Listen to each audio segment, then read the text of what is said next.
Live? Alrighty. Well, welcome back, guys. We have a familiar guest with us here on Breaking the Cycle tonight, Jessica Seidel, LPC. Welcome back. Thank you. So we've been chatting up a storm before we went live here, but for you guys tuning in tonight, we're going to be talking a little bit about body dysmorphia. I imagine that's going to take us into possible discussions about addictive behaviors, anxieties, different thought processes, and we'll see where it takes us. But how have you been? I'm good. Fun news. I've officially gotten my supervisor's license. So taking on supervisors now, which is just different in itself, but it's fun. I enjoy the teaching dynamic of it all. So, and then, I don't know, busy life, 2 kids, therapy, all the things. Yeah. And you were sharing you survived through the holidays. I did. I survived through the holidays. It was a nice, relaxing period, but it's always nice to be back in routine. Yeah. So. Are you supervising these clinicians like virtually? I meet with this one in person. It's kind of, life's in transition right now. And so we'll see where it all leads, but it'll be in person and virtual, depending on schedules of everybody, right? I think that's a big part of it. But I don't know, I'm big on keeping it small and really digging into what the struggles are with them.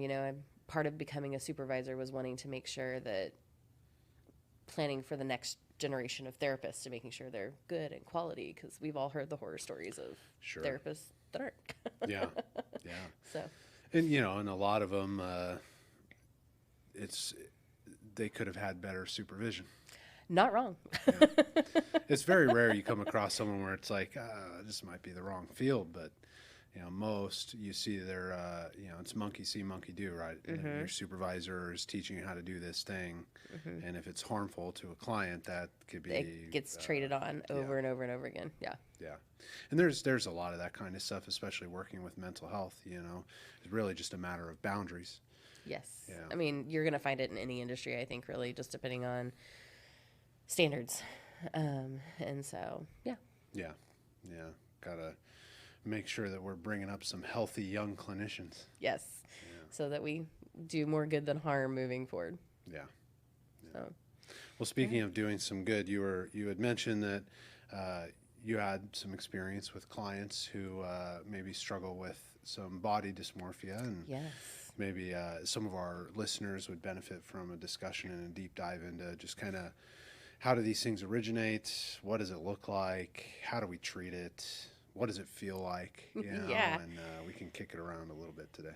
Yeah, body dysmorphia is a fascinating thing. We all talk about like body image issues, but having body image issues is very different and morph into a much bigger problem. It's very much an anxiety-driven disorder. And I think when we hear body dysmorphic disorder, we're thinking like worst of the worst, right? Like, to kind of get to people who aren't as familiar with body dysmorphia, it's essentially where, as an individual, you visually see yourself different than anybody else does. So, the little scar on your shoulder to you is just always there, and it's so prominent, and everybody has to be focusing on it. When you or I are like, what scar are you talking about? And it becomes so debilitating, because not only is the individual like obsessed about the scar and they're trying to cover that up, that it's affecting how they interact with family. It's affecting how they're interacting socially. It's affecting relationships, because they truly do not believe in their mind that somebody could find them attractive, that somebody can see them as flawless. And they don't believe the compliments that are given. Like it doesn't, you're like, they are made of rubber. It just bounces off. Right. And so, talking to one of the clients I've worked with, I was like, so what would be helpful, for you, for somebody to help you feel okay about yourself and not, worry that they're worried about you or that the comment they're making is fake. And they stated that, being like, that that blouse looks really good on you today. Like being really specific about the compliment rather than, oh, you look fine, or I like the way you look. The general comment doesn't feel genuine, and so they don't take it to heart. And so being really specific about the compliment you're trying to give, if we're working to empower this individual to love themselves, has to be specific for them. Yeah, you know, and I'm sure there's people that would hear that and be like, well, you know, what a bunch of work, you know, that would be, and maybe that's not necessarily who we're really talking to here. Right. You know, it's, you got to be really invested in a person's life and really care about the way that these things turn out for those things to be adhered to. Yeah. Yeah, so if you're listening to this, like, well, what a bunch of work. It's like, well, you know, maybe we need to find someone you care about that much first. Right. And then unpack the concept of support. But I like that point of meeting that person where they're at, and maybe they're not in a place where they can just take a compliment. I mean, how many people do we know about that for many different reasons? Yeah. But then in a clinical setting, kind of getting to the bottom of those deep-rooted anxieties or those generational ties to negative views and narratives that they created when they were a child. Yes, because I think that was the most fascinating part. I think when we think of body, or at least for me, you know, I'm saying we, when I hear the term body dysmorphic disorder, I'm thinking it's this really deep psychosis of some sort. And in reading the literature, simple things can cause somebody to develop body dysmorphic disorder about themselves. And it can be something as simple as listening to a parent talk poorly about themselves and the child internalizing that. It can be being bullied about your appearance at school. It can be having a flaw that just gets commented on all the time. Things that I don't think some of us realize the impact it can have on another individual. I mean, we know bullying can be bad and impactful, but like, I think as parents, sometimes we say things about ourselves and we make comments about ourselves and we don't realize how much our children are listening to us. Especially not until you hear it when they're playing and you're like, oh, that was my voice I just heard. And you're like, oh, I should really watch myself.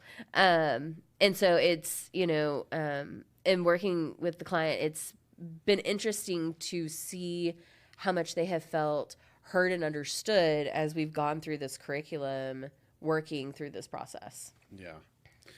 Well, you know, I guess the takeaway too is that when people are young,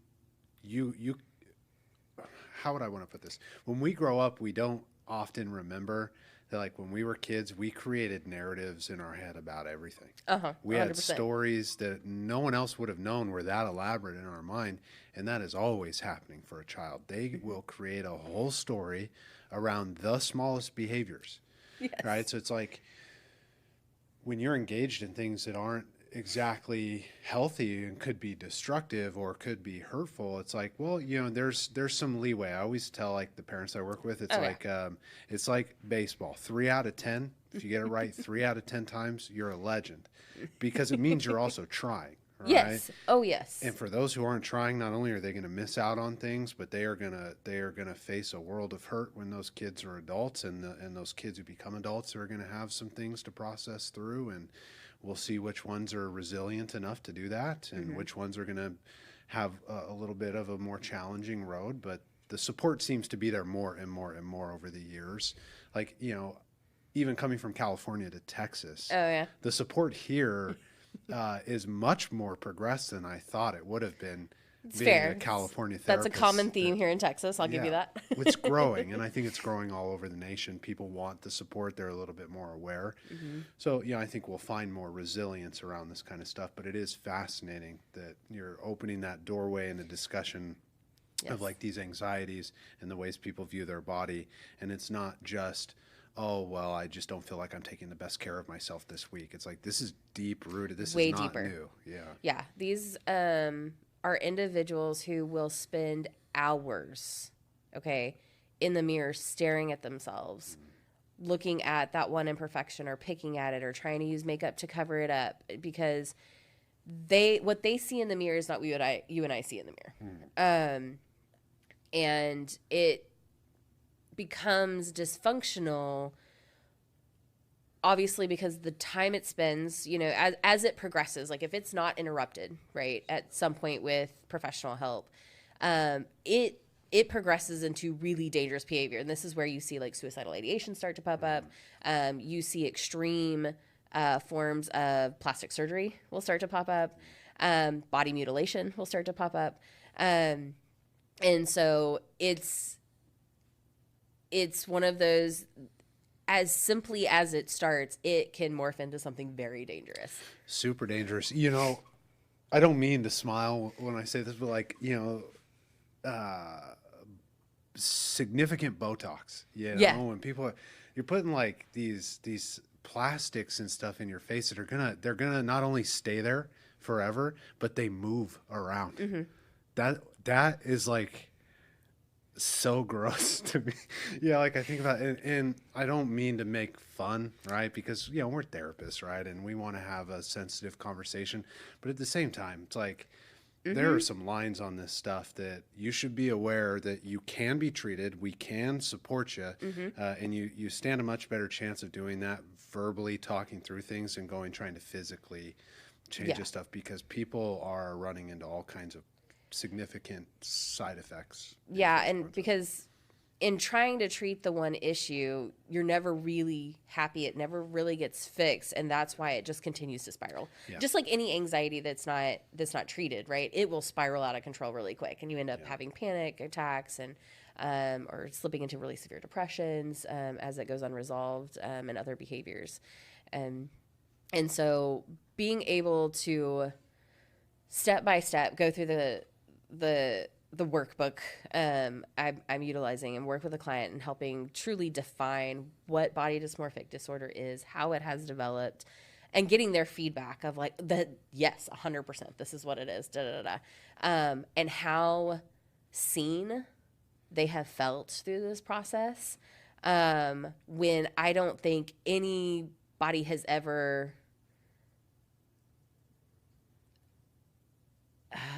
I'm trying to find a different word than touched, gone that deep, or they've ever felt somebody understood them that deep. Sure.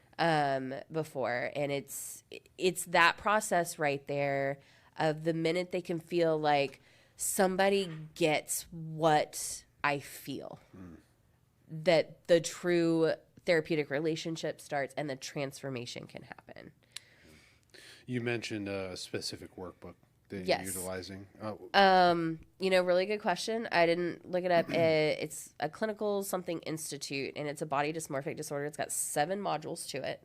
And it starts out simply as an introduction to body dysmorphia. And it talks about what it is, what it looks like, how it develops, how it affects social situations, and even has an assessment so that, you know, if you're not sure, you can check off the assessment to see if you have it. And then it breaks down like module by module. You work through of like, you know, what is it you recognize about yourself? What is it that you're thinking about all of the time?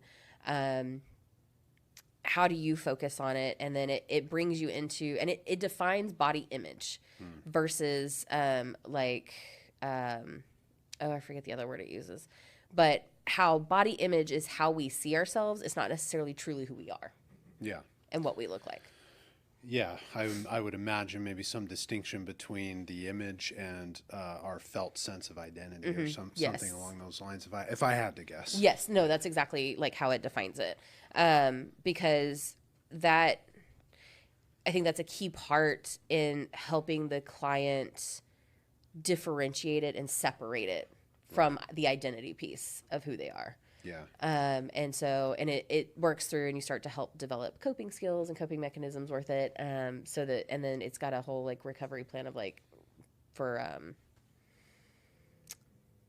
what's the word when we fall back into our addictions? A relapse. Relapse. Thank you. Yeah. Well, you know, even as I'm hearing you talk about it, and obviously this is not my area of expertise, but in that moment, right, we dip into something I've worked with for many, many years, and we know philosophically these principles just exist in the realms of treatment. gain awareness, admit the powerlessness, get into some kind of plan of action, right? Yeah.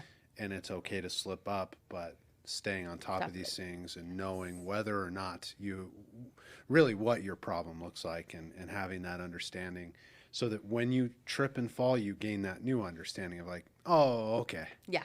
Okay. Maybe I really am struggling with this more than I would have admitted to myself. Yeah. Because in recognizing what the maladaptive behaviors are, you know, clients may realize like, oh, that's why I buy so much makeup. It's like, oh yeah, so we don't just have a beauty obsession. Like, we're using this as a coping skill to hide this defect we believe we have that nobody else sees. And so it allows them to kind of recognize their own behaviors too, so that they can change them.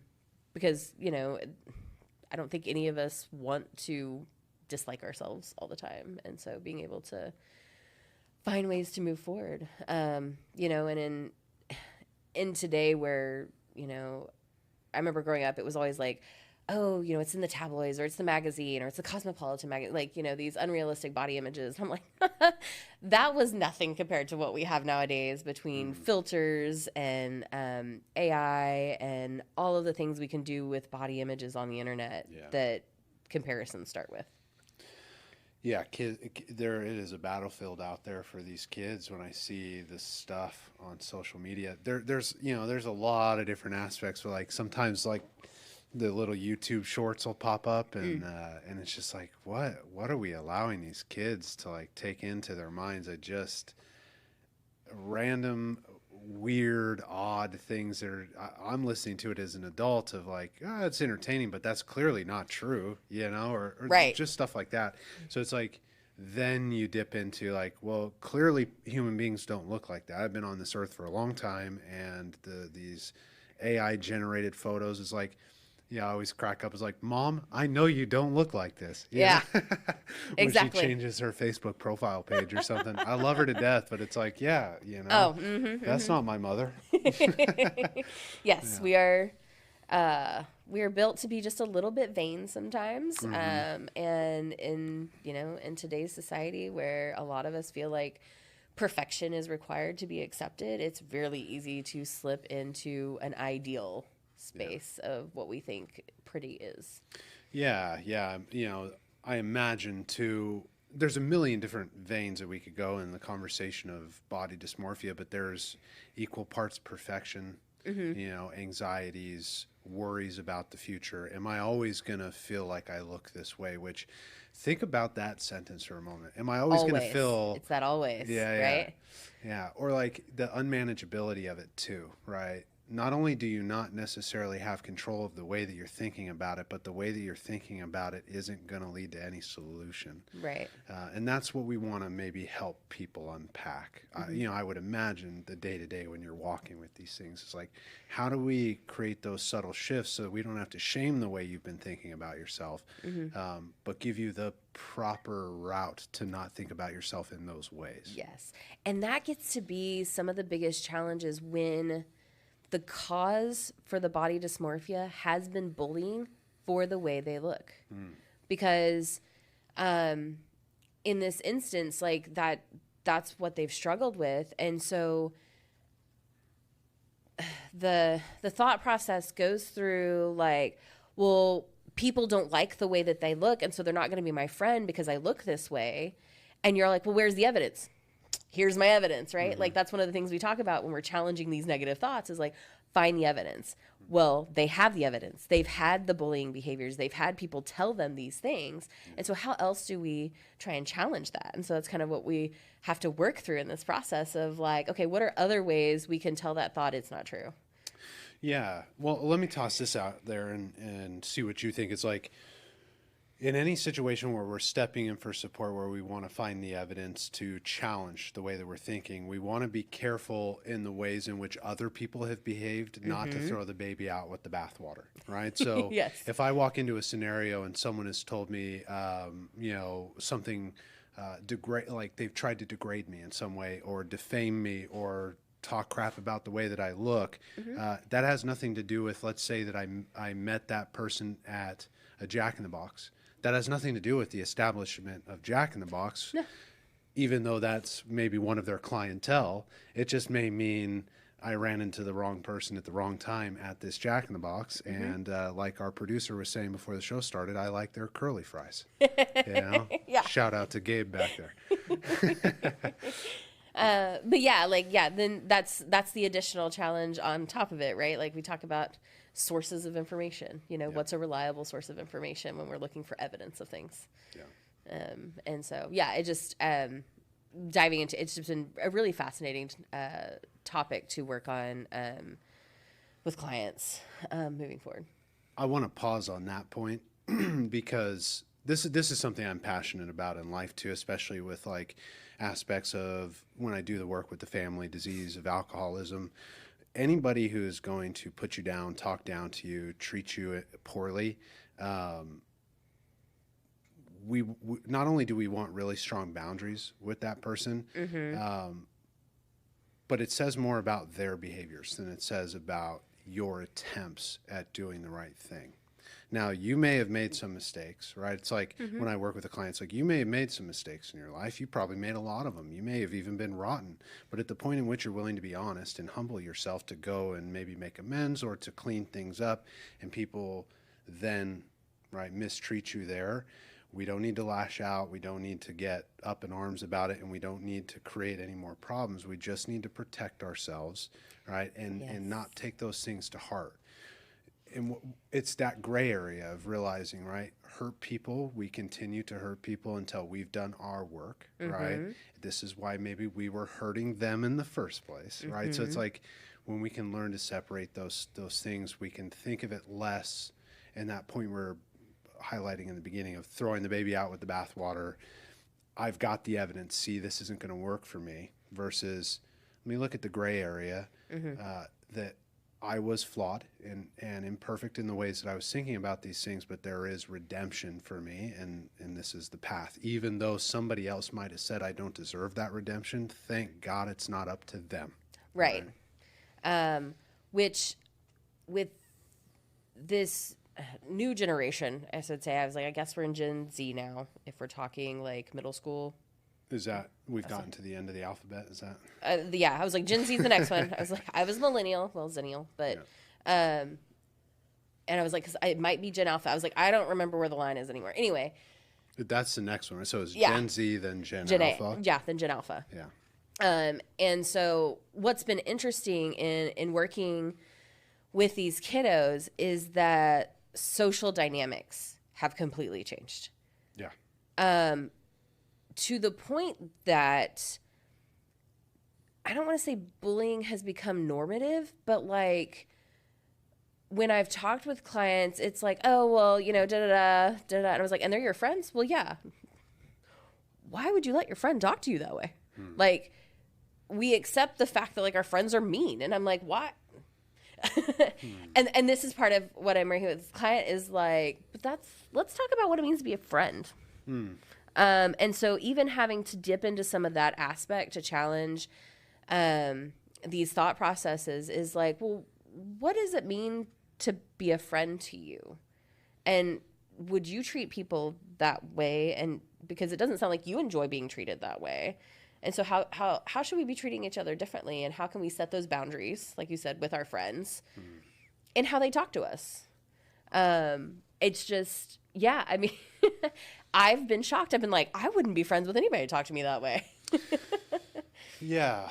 You know, in some ways, in the kiddos I've been around recently is like, in some ways it's the same, and in other ways it's a landscape I don't quite understand, where I'm trying to keep up, right, with like, well, how would a little boy be raised within this? Or, you know, or for me as a dude, like, how would a little girl kind of address those normal developmental stages that are always going to be present, right? That are just kind of psychological in nature within a new landscape where they're using different words, which, you know. Let's not even get into sus and skippity. Like, I can't. Yeah, skippity toilet. Keep up with all that. Yeah. Like, you guys are running around talking about a toilet, and this is like cool. Yeah. But I think the internet has a huge effect on these developmental stages, and maybe that's kind of what I'm hearing you touch on. I don't know if we're going to have an answer for this kind of stuff for like the next 10, 20 years. It's going to take some really in-depth research to see like what was going on interpersonally for them around the internet within their schools and social Well, networks. I mean, we know that based on early like internet interactions, right? What the trolling on the internet's a thing because once we have objectivity and anonymity, like we'll be mean, but it seems like that has kind of stepped off of the internet and now we're willing to do it in person to people we care about. Well, you know, there's it's been a very interesting dynamic. Yeah, well, you know, and I think there's also this aspect as well of like we've become the media. Yeah. Right. It's like, look at what we're doing right now. We've become the media. This is where people turn for information. You know, we love you guys. A lot of people turn here for this information that we talk about. But there's that aspect too, where what I've noticed, and maybe you've seen it as well, is a lot of the kids, what's famous and relevant for them are like these prank videos and these like instant gratification videos. So it's not even so much that they're being mean as much as like, well, this is going to go viral. You know, I've heard a lot of those discussions, and the odds are that you're not, and the ones that are annoying everybody in society. So it's like, do you really want to be that? And there's this clash going on where like, hopefully you don't get recorded doing something too wild that when you're our age, you are going to get the cringe and regret that you did. Yeah, exactly. And so I think it's a social, like for those individuals working with adolescents and preteens where you're going to start to see body image issues pop up, potential body dysphoria start to pop up. It's a very different social dynamic than what we grew up in, considering the generation of who are therapists right now, and what would be considered socially normative. And I think it has a lot to do with how the generation has grown up being a part of social media and a part of the internet, and how the normativeness of all of that in our lives has changed how we interact with people.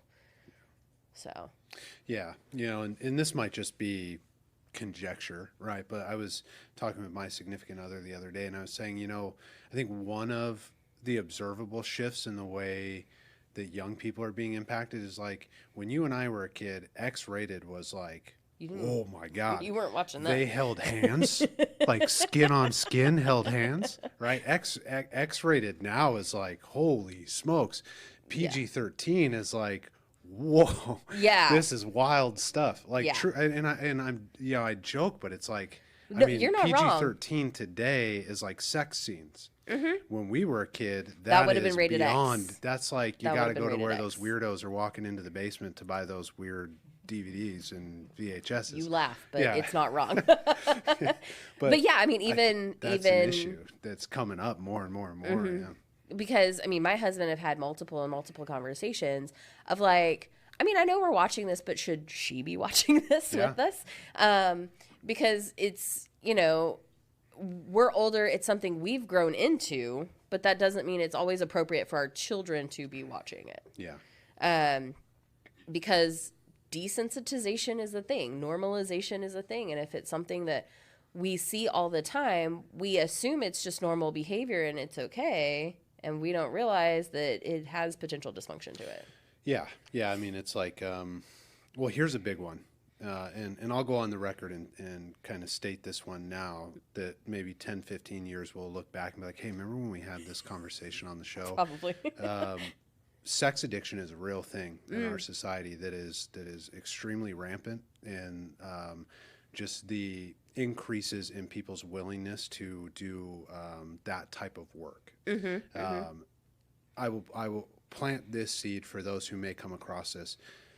Voyeurism, exhibitionism, these kind of things have significant impacts on body dysmorphia types of issues, anxiety issues, suicide, increases in the ideations, right?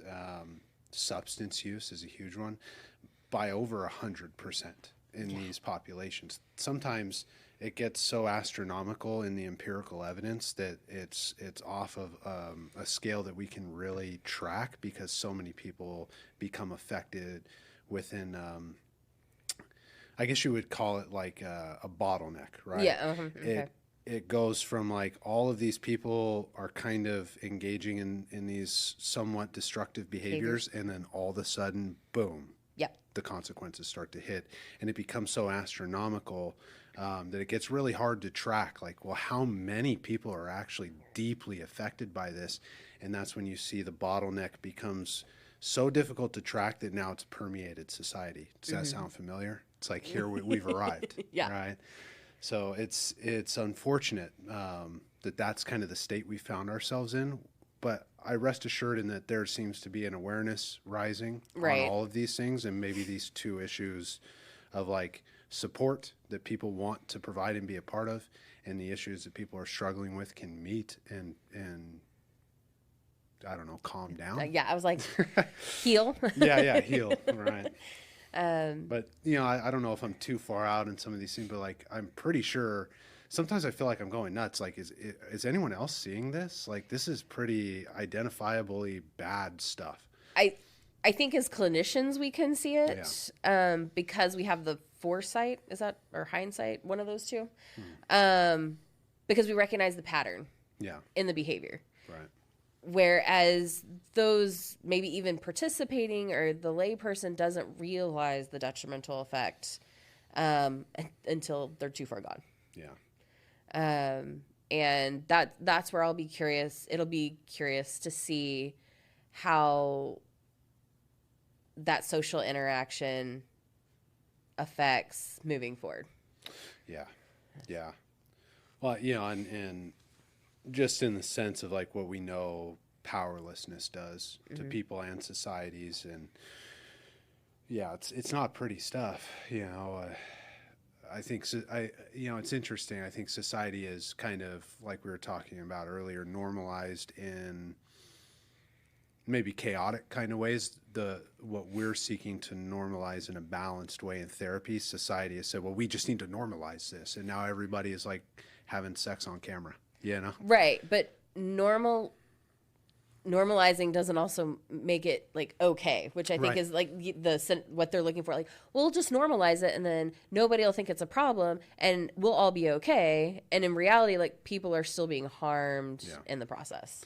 Yeah, and you know, when I used to work in treatment, I guess to like rope this into the conversation we're having, is like when I used to work in treatment, the number would increase year over year as, you know, I started to get closer to step into private practice, of like these private sector kind of apps and websites that were popping up of people engaging.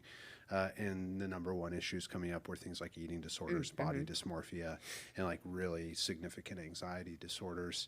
And I'm just not sure you could engage in that side of the world and not experience those things. I mean, empirically, it's never been true. Right. So that's always tricky to get in there and help people see those things. So like, you're not going to sidestep these issues, but we're here when you're ready to talk through them, I guess, is maybe the best way we could put it.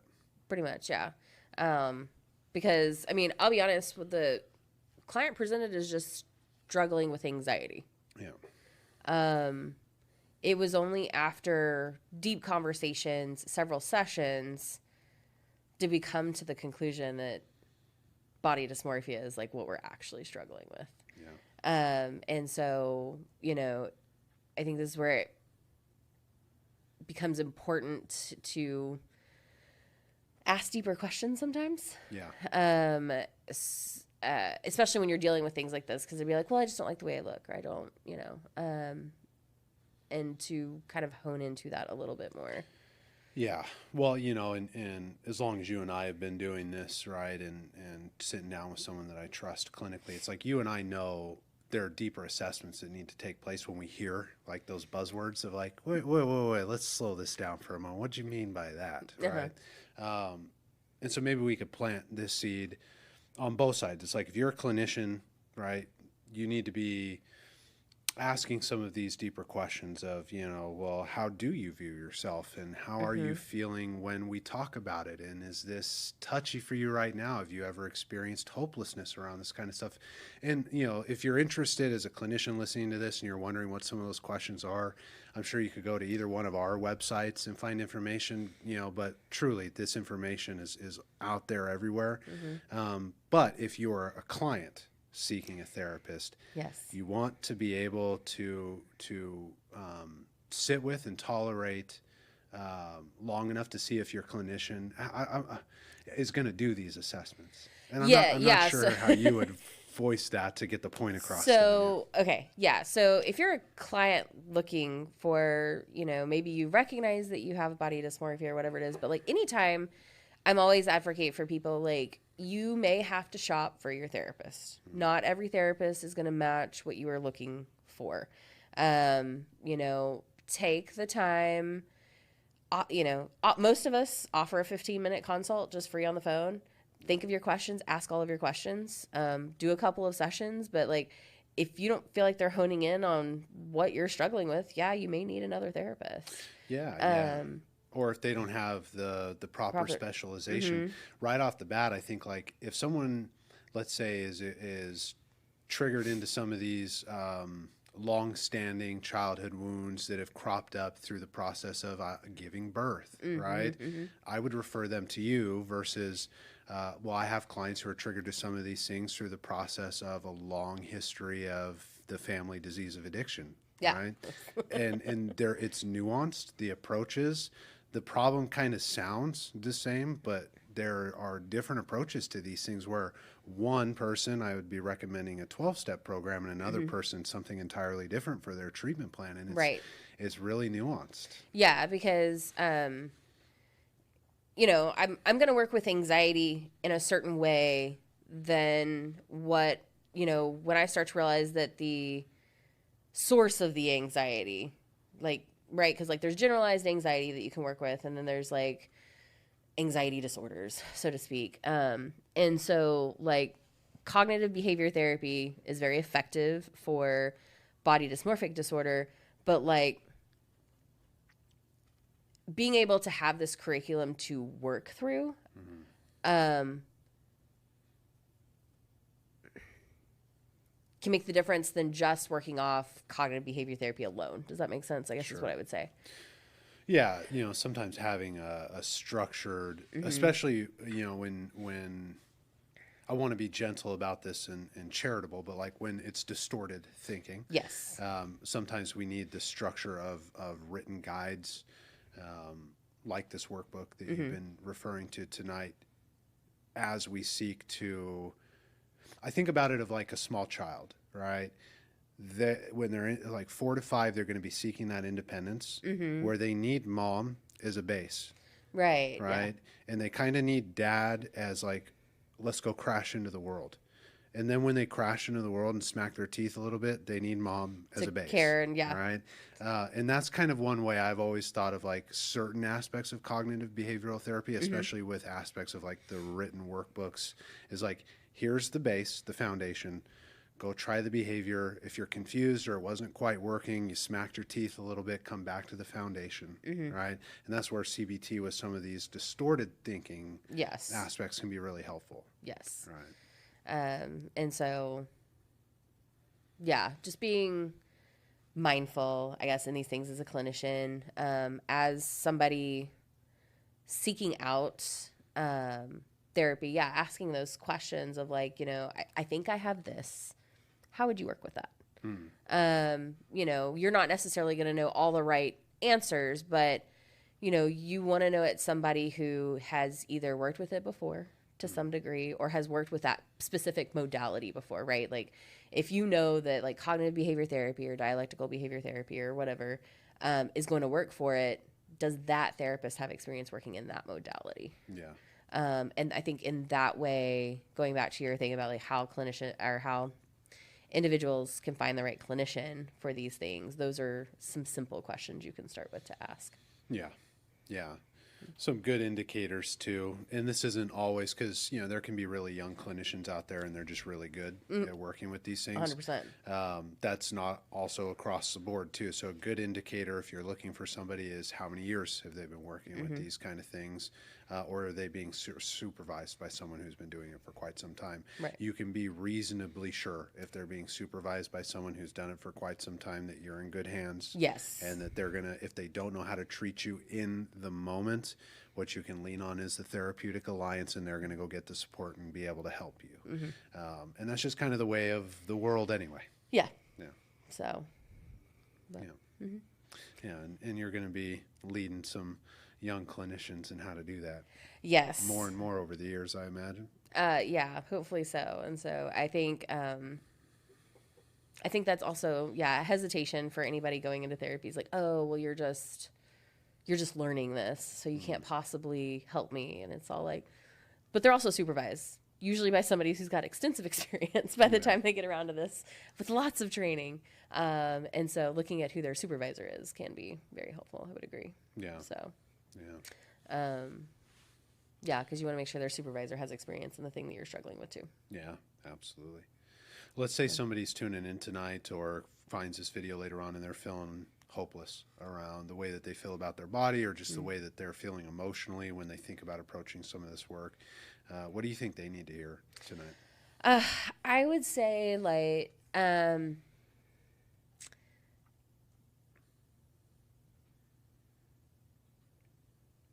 just, let's see. It was like going back to kind of like what I was telling you about. You are not your flaw. Because that really becomes the sole focus when it is body dysmorphic disorder and severe body image issues, is that all you see in yourself is that flaw, whatever it may be. And it may be multiple flaws, right? You're like, I don't like my stomach or my legs or whatever the case is. You are not your flaw. And we are here to help you see it that way. Yeah. Yeah. So.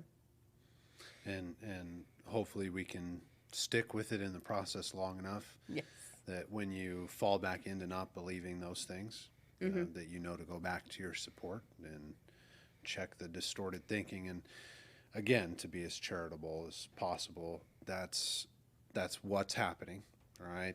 No one is viewing you those ways, but as we sit here and discuss this, we can understand why you may feel that way. But rest assured that most people are just thinking about themselves. And when they do think about you, they're probably thinking positive things, to be honest. Most people in your life, the ones who don't, who cares? Yeah, I was like, cares? they're the news. They're not the people you're looking for advice from anyway. Yeah. So their opinion doesn't matter. Right. And I would say if you're a parent out there who recognizes that your kid's not comfortable in their own body, or you've heard them make these types of statements and you want to support, don't focus on the behaviors you're seeing that are dysfunction. So like, making comments about like, I noticed, how come you're not eating, or how come you're not doing this? The client just feels like it can intensify that feeling of burdensomeness, and more masking behavior can occur. And so they're going to be less likely to come to you. And so what I encourage instead is like, notice the positives in the body image that they're struggling with. Like when you hear them making like a negative comment, like, oh, I don't like the way my stomach looks, be specific in the comment you make. Be like, your stomach looked really good in that top yesterday. Because it's that specificity that is going to cut through the noise that's going on in the background. Sure. I think, isn't that the same concept of why they tell parents to call body parts by their proper names? Yes. Yeah, it's like the specificity. This is something I would have never thought about until I'm around kids and their development and this kind of stuff. But how important some of that kind of stuff is, and watching it in action. These are important things too, because I think it also impacts vocabulary, development of certain areas of the brain. That kind of stuff is really important. And how you see that part of your body. Right. And like you were saying, it's like, don't unnecessarily trigger the defenses of the people around you, especially children. No. There will be time, and I'm curious if you would agree with this. It's like, there will be time probably post-adolescence. Very much so. Where you can sit down and discuss some of these things in more depth. And maybe your job as a parent is to tolerate until that time comes. As hard as that may be. Yeah, yes. without stepping on all the landmines. Yeah, I mean, it'll save you a lot of arguments and blow-ups in the process. Sure. Yeah. So, yeah. Coming from former adolescents ourselves who made it into adulthood. Yes. Yes. Barely, but we got here. Yeah, and so, don't be afraid to talk about it. Just be mindful, I guess, when you're addressing it with your teen or preteen, because we see this happening at younger and younger ages, unfortunately. But yeah. I'm glad that you added unfortunately there, because it comes back to that point of like what was X-rated for us when we were kids is like PG-13 rated now. Kids are growing up a lot faster, and we know just I guess between you and I, what we could kind of relate to them is like that's not always a good thing. Right. When you're talking to another adult in your life and they're like, I was taking care of all the household chores when I was a kid. It's like, well, yeah, this is the sign of a parentified child. Yes. That is the direct sign of trauma and abuse, not the types probably that you're often thinking about, some more of the subtle emotional abandonment, neglect kind of stuff. And that seems to be happening a little bit more with the internet as well. Yeah. More to be revealed, I think, in discussions on that kind of stuff. We'll see in 10 years as we circle back to some of these conversations and continue to have them over the years. But people will be okay, right? If you're listening to this, let's make that abundantly clear. People are going to be okay. Yes. Right? But it's still messed up. Very. Yeah. And I think, I've seen research on the fact that like puberty seems to be happening at earlier and earlier stages. Yeah. I don't know about you, but middle school was brutal. And so there are, I don't have any off the top of my head, but there are a lot of really good books out there that is like, I think it's My Body Books kind of situation, talking about your body and what you're going through. And I believe knowledge is power, right? And that includes for kiddos. And the more that they feel empowered to embrace their body, the less likely you're going to see some of these dysfunctional thinking pop up as they feel more secure and assertive in who they are and what their body does and can do. Yeah. And kids are curious. Very. And how those things work. They will be perpetually curious. I remind myself those things too as I'm around some youngins these days, and my significant other's kids, and they're curious, right? They want to figure out how the world works.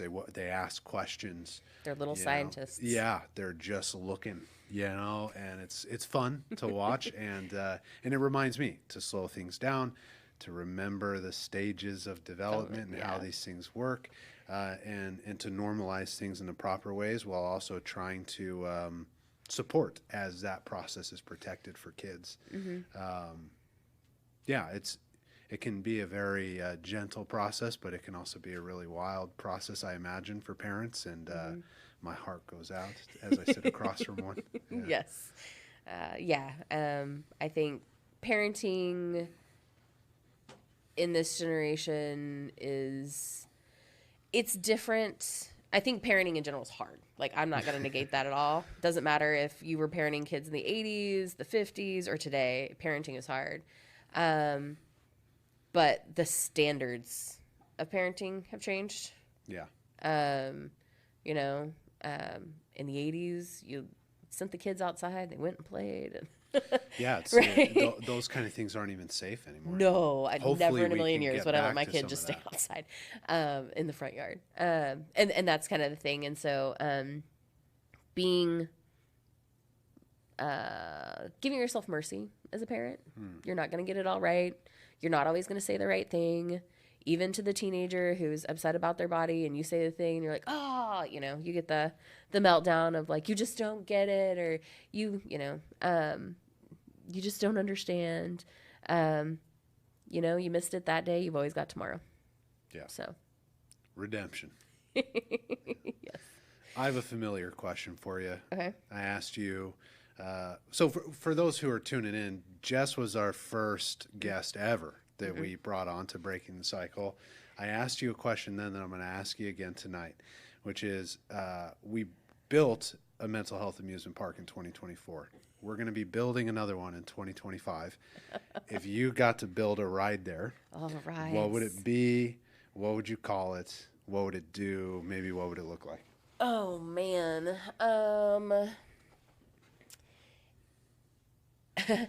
It would be kind of like the Superman ride where it like drops out from under you.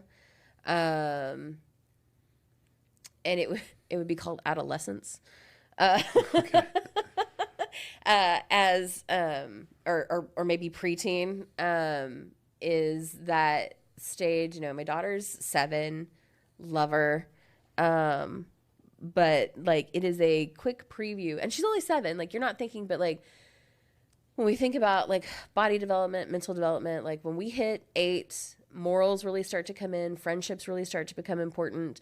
We are, you know, just minimal years away from that preteen puberty kicking in. You know, some kids start their periods and menstrual cycles and all of that stuff in late elementary school, sometimes early middle school. So like we're getting close there, but like the brain development that occurs, right? And girls hit it first. And it's one of those, like, there's things she does that I'm like, oh God, we're there. And my stomach drops out from under me and I'm like, that's what it reminds me of. It's that Superman ride. And I'm like, oh, here's the preteen. I don't know if I'm ready for this. Yeah. Do you remember what your answer was last year? I don't. Do you? It was very, very similar. Oh, was it? It was the anxiety drop. Oh, the anxiety drop. Yeah. Apparently my stomach drops all the time. We're going with a theme here for years. Yeah. Yeah.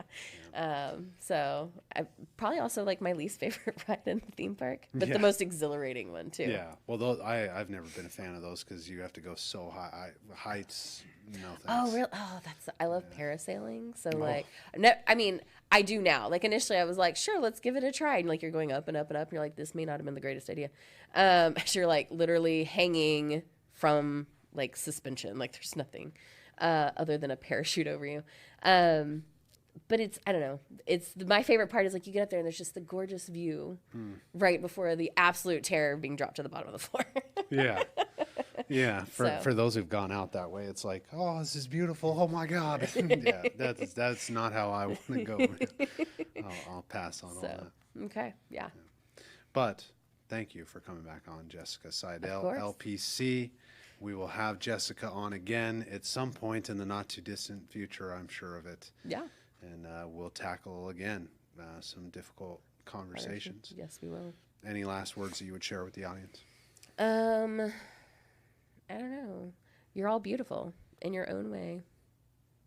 We'll take it. So, thank you. Thank you. We break the cycle here every Friday, 7 p.m. Central Standard Time. We will see you next week, and then as we get into February, there will be some shakeups in the date because Valentine's Day falls on a Friday. Oh, no. But we will see you here every week in February. We love you. Bye. Awesome. Yeah. Oh.